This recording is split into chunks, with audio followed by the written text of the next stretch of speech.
toplo dobrodrožili v Šparovi seriji ABC Peke z družmi z Anito Šumar. Že kar nekaj časa je minilo, odkar smo se nazadnje družili. Upam, da med tem niste vrgli družin v koruzo. V tem primeru si oglejte enega od prvih videoposnetkov v tej seriji in jih ponovno ustvarite. A ker verjamem, da vaše druži doma kar prijetno kipijo in čakajo na ponovno drožopeko, sem za vas pripravila malce ponovitve in en nov recept.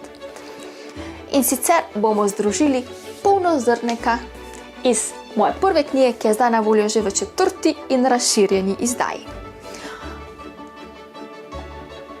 Poleg tega pa bom z vami delila, kaj zame pomeni pravi kruh z družmi. Pa kar zadružimo. Vse se začne že pri družeh. Ali vam jih kdo podari, kot to počnem sama pri prvi knjigi, ali pa jih ustvarite sami. Zelo pomembna je prava skrb zanje, da bo vaše testo vzhajalo in kruh ne bo kisel. Zato naj bodo vaše druži puhaste in mehučkaste ter se podvojijo od zadnjega hranjenja. Če temu ni tako, nas hitro reši SOS korak. Zelo pomembne so sestavine. Zame je kruh z družmi pripravljen samo iz moke, vode, soli in seveda druži, brez kakršnih koli drugih umetnih dodatkov. Kruh z družmi prav tako ne potrebuje za vzhajanje kvasa, saj ko za druži primerno skrbimo, so te dovolj močne in vzhaja testo same od sebe. Le malce počasnejše so, a zato pa so učinkovitejše. Tako da predlagam, da kar zadružimo. Vse sestavine po receptu zmešamo v homogeno zmes. Pokrijemo in pustimo 5 minut. Nato ponovno pregnetemo. Po potrebi dodamo še malce vode in še enkrat premasiramo testo. Pokrijemo in pustimo na sobni temperaturi, da testo naraste za približno 40 do 50%. Ta korak je zelo pomemben. Druži delajo najbolje ravno na sobni temperaturi med 24 do 26 stopinj. Ko pustimo testo zunaj, poskrbimo za pravo fermentacijo. Testo se razvije, napolni se z ogljikovim dioksidom, ki ga prdijo kvasarke. Tako naš kruh znotraj ne bo zbit in bo imel dokaj enakomerno luknjičavost. Ko je testo dovolj vzhajalo, to lahko traja med 3 do 8 ur ali več, je čas za naslednji korak – oblikovanje. Meni je stik s testom zelo pomemben. Tudi v končnem spečenem izdelku se čuti ta ljubezen in skrb, ki jo prinesemo iz sebe v testo. Tokrat bomo naredili štruco. Delovno površino nežno pomokamo.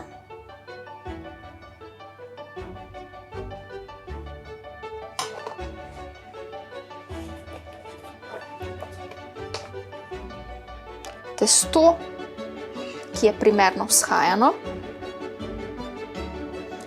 prekucnemo na pult.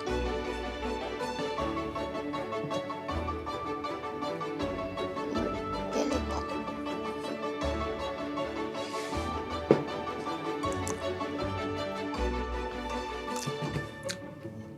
Testo razprostremo v pravokotnik.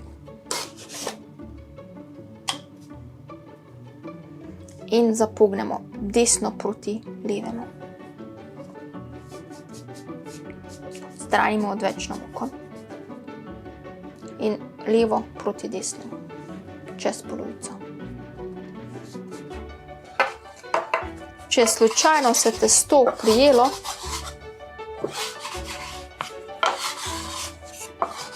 ga ločimo, zdaj pa zvijemo kot rulado.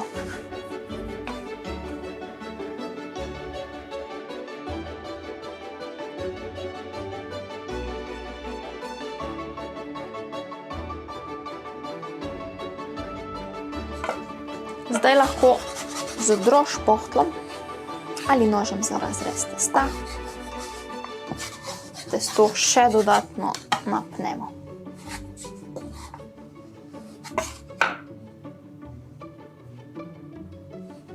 Ob stranih lahko še malce podsvikamo oziroma pošivamo. Posujemo po vrhu in pobožamo.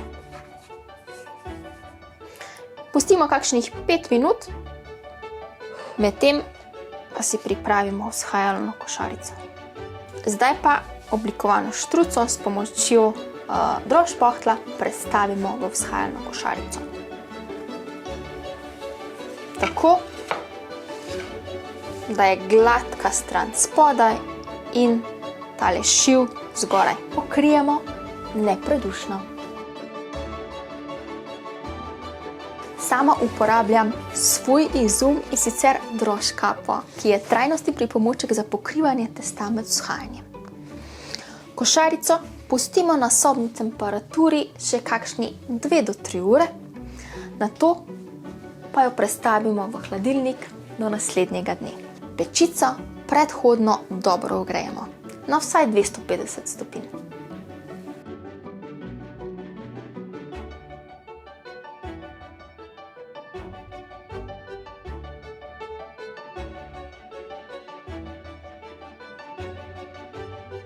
Površino testa nežno pomukamo in pogladimo. Najprej naredimo te dekorativne reze.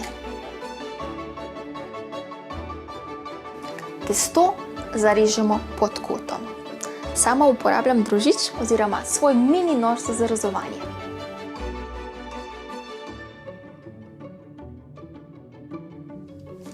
Tule ob strani pa naredimo malce globlji zarez.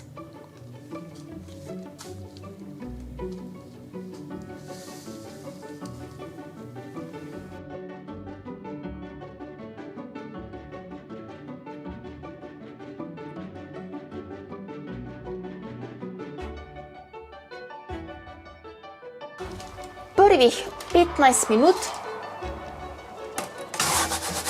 pečemo s paro ali s pokrovom.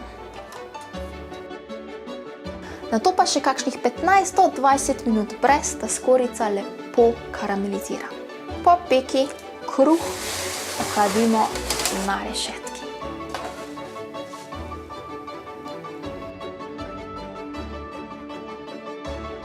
Takole, naš droždasti kruh je pečen, preden pa ga poskusim, je čas za hiter drožd povzetek. Pravi kruh z droždmi potrebuje prave droždži, prave sestavine, pravi čas in seveda kanček ljubezni. Kakšen pa je za vas pravi kruh z droždmi? Zaupajte mi spodaj v komentar. Pa naj droži s pravim kruhom z droždmi.